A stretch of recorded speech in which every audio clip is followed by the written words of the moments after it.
Today, I will be critiquing some of my 10-year-old son's stupid drawings that he has made for me. Firstly, let's look at this family portrait he drew as a birthday present for me last year. This drawing is abhorrent to say the least, in both conception and execution.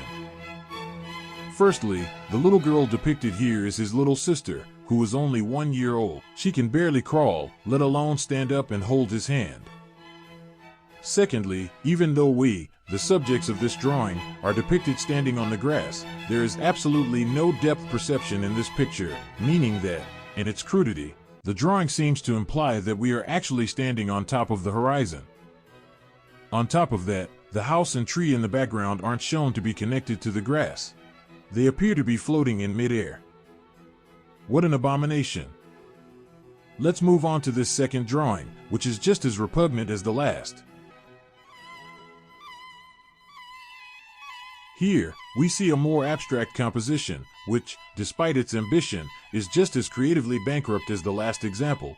Despite the time and attention my son dedicated to creating very thick letters for this sentence, he didn't have the time or perhaps basic intelligence to properly spell out the word "you." This drawing is a spelling atrocity to say the least. Not only that, but the directness of this piece, addressing it specifically towards me, greatly limits the appeal of this piece for others. Truly a pathetic attempt at a subversive creation.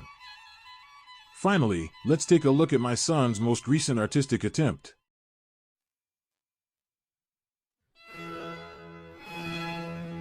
This one is so atrocious, I think it speaks for itself. Now that you've seen the hideous creative output my idiot son has provided, I'd like to show you all some of my own artistic expressions. Let's start with this portrait I recently completed.